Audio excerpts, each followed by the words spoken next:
Hello students, today we will continue the chapter number 3 of class 12, current, electricity. Now we will discuss a new topic, this is combination of cells.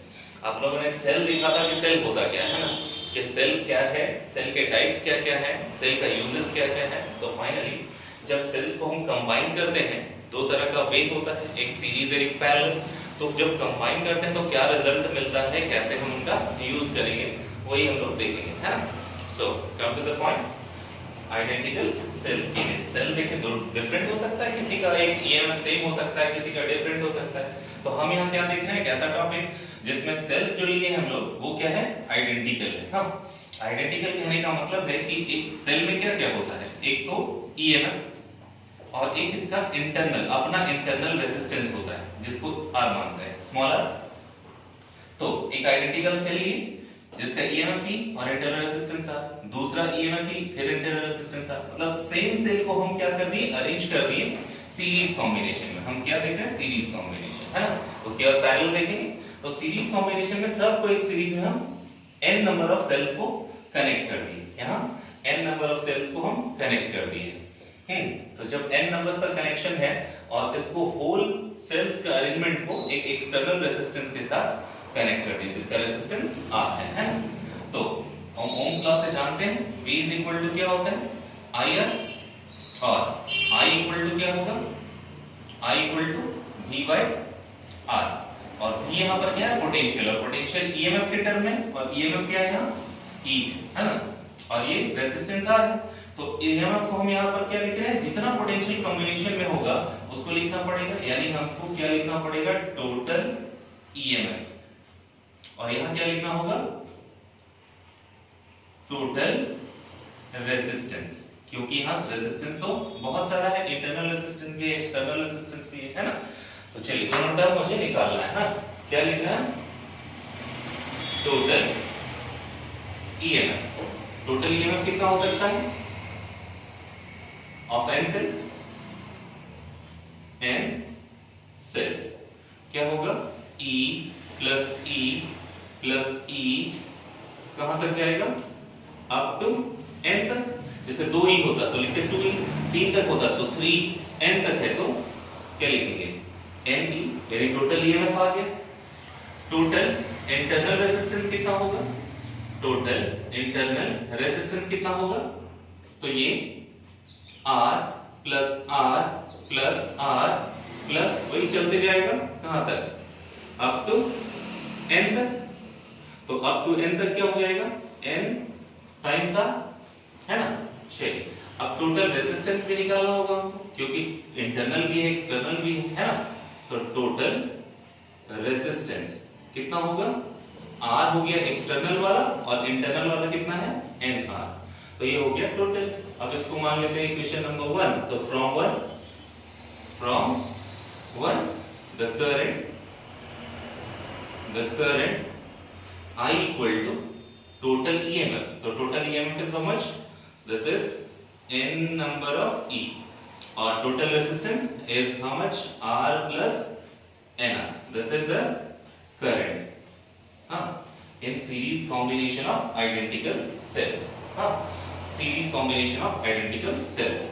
अब इसी का हम क्या लिखेंगे, special case, special cases. तो special cases में number 1 क्या है, कौन सा स्पेशल केस है भाई, सबसे पहला स्पेशल केस है कि अगर इसके एक्सटर्नल रेजिस्टेंस को बहुत हाई कर दे और इनके कंपैरिजन में n number of internal resistance के कंपैरिजन में, तो क्या लिख सकते हैं, R तो NR नेग्लिजिबल हो जाएगा. तो R प्लस NR को हम क्या लिख सकते हैं, ये R प्लस NR को क्या लिख सकते हैं, NR नेग्लिजिबल हो जाएगा तो सिर्फ R लिख सकते हैं. यानी देयरफॉर करंट की वैल्यू कितनी हो जाएगी, करंट की वैल्यू हो जाएगी NE by R plus NR को क्या लिखे, सिर्फ R, तो R. तो ये क्या हो गया, n टाइम्स करंट. करंट जो है किसके बराबर है, n टाइम्स एक सिंगल सेल के करंट के n टाइम्स हो गया. यानी क्या बोलेंगे, that is current is n times the current of a single cell. एक सिंगल सेल के करंट के n टाइम्स हो गया। इसका मतलब ये बेनिफिशियल है। मान लो 5 सेल यूज करें तो पांचों सेल का करंट मुझे मिलेगा। 10 सेल यूज करेंगे तो 10 टाइम्स हो जाएगा। 50 सेल करेंगे तो 50 गुना हो जाएगा। यानी मतलब जितना सेल यूज करेंगे सारे सेल का मुझे करंट मिलेगा। यानी क्या बोलेंगे, this combination is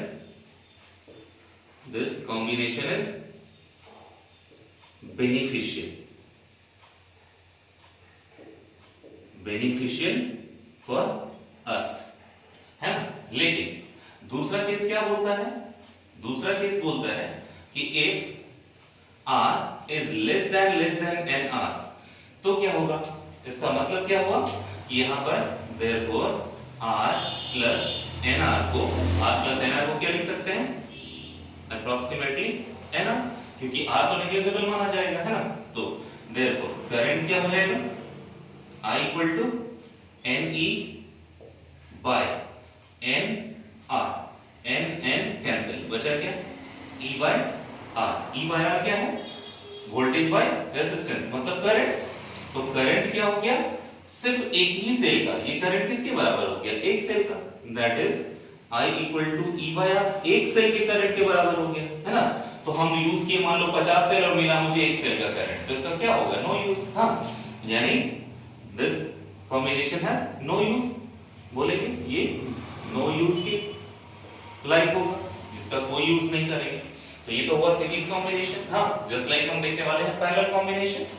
तो this is parallel combination of identical sales. तो पैरेलल कॉम्बिनेशन में क्या लिए, एक सेल जिसका EMF E, resistance R, internal resistance R, same वही सेल्स को हम n टाइम्स तक सेल ले लिए और सबको अरेंज कर दिए पैरेलल। हाँ, अब सबको जब पैरेलल अरेंज कर दिए तो हमारे पास उसके सब कॉम्बिनेशन को एक एक्सटर्नल रेजिस्टेंस R के साथ कनेक्ट कर दिए। तो आप पहले से भी पढ़ चुके हो कि जब हम पैरेलल कॉम्बिनेशन लेते हैं तो ईएमएफ चेंज नहीं होता या पोटेंशियल डिफरेंस चेंज नहीं होता। तो इसका ईएमएफ E, इसका ईएमएफ E, इसका ईएमएफ E, तो सब का ईएमएफ कितना होगा, E ही होगा, क्योंकि ये पोटेंशियल डिफरेंस चेंज नहीं होता। इसलिए क्या लिखेंगे, total EMF of n cell in parallel combination is only E, है ना। और टोटल इंटरनल रेजिस्टेंस निकाल लेंगे, है ना। क्या होगा इंटरनल रेजिस्टेंस भाई, 1 by R इक्विवेलेंट, क्योंकि पैरेलल रेजिस्टेंस तो ऐसे ही निकालते हैं, 1 by R plus 1 by R plus 1 by R plus कहां तक जाएंगे भाई, अप टू n, है ना। तो कितना हो जाएगा, n times 1 by R, n times 1 by R means R equivalent क्या हो जाएगा, अगर मैं इसको डिनोमिनेटर को न्यूमरेटर बना लूं तो उसको वो ऊपर और ये नीचे, तो ये R इक्विवेलेंट हो। अगर मैं टोटल रेजिस्टेंस निकालना चाहूं तो कितना होगा भाई, टोटल रेजिस्टेंस, क्योंकि सिर्फ ये इंटरनल रेजिस्टेंस नहीं चाहिए, मुझे टोटल रेजिस्टेंस चाहिए, है ना। तो टोटल रेजिस्टेंस में क्या होगा, एक्सटर्नल वाला ऐड करना पड़ेगा तब तो टोटल होगा, और ये इंटरनल वाला R by N। तो ये हमारा हो गया total resistance. Therefore from equation 1, हाँ फ्रॉम इक्वेशन 1, तो इक्वेशन 1 में हम लोग क्या देखे थे, करंट का definition, I is equal to यानी total EMF by total resistance, है ना। तो यहाँ भी total EMF by total resistance, total EMF कितना आया है, E by टोटल रेजिस्टेंस कितना आया, R plus N, हाँ R plus R by N, this is the equivalent current in parallel combination of identical cells। ठीक है, अब हम क्या देखने वाले हैं, इसी का स्पेशल केस। हाँ, तो एक स्पेशल केस, तो स्पेशल केसेस में क्या है, सबसे फर्स्ट केस क्या होगा कि if external resistance is greater than R by N, मतलब इंटरनल रेजिस्टेंस के कॉम्बिनेशन से बहुत ज्यादा हो जाए, है ना। तो क्या लिख सकते हैं हम, therefore R plus R by N को किसके इक्विवेलेंट लिख सकते हैं, R के इक्विवेलेंट लिख सकते हैं। तो क्या हो जाएगा,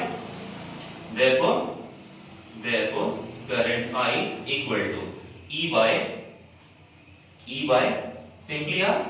तो ये क्या हो गया, देखिए एक सेल के करंट के बराबर हो गया, सर्किट में एक सेल का करंट जितना होगा, यानी that is current is equal to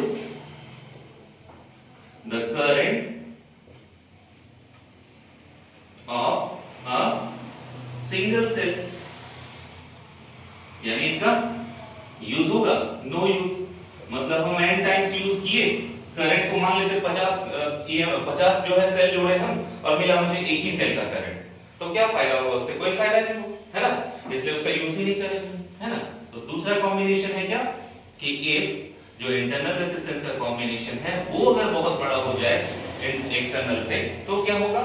अब इसके कंपैरिजन में R नेगलेक्ट हो जाएगा, therefore R plus R by N को हम क्या लिख सकते हैं? R by N यूज कर सकते हैं, है ना। तो देयरफॉर टोटल करंट क्या हो जाएगा? So total current I equal to E by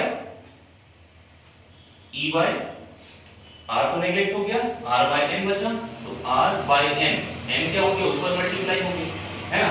इसका मतलब करंट क्या हो गया? N times of a current of a single cell. इसका मतलब करंट किसके बराबर है? N टाइम्स है, हाँ, सिंगल सेल, यानी ये यूजेबल हो गया, ठीक है। यानी क्या बोलेंगे? That is current is N times the current of a single cell, यानी इसका यूज होगा, so it is beneficial, it is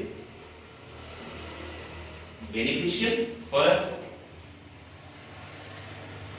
it is beneficial for us, है ना। तो ये हमारे पास हो गया सेल और सेल का कॉम्बिनेशन, जिसमें आपने सीरीज कॉम्बिनेशन देखा और पैरेलल कॉम्बिनेशन देखा, बट ध्यान रहे कि दोनों कंडीशन में सेल्स जो हैं वो आइडेंटिकल हैं, ओके।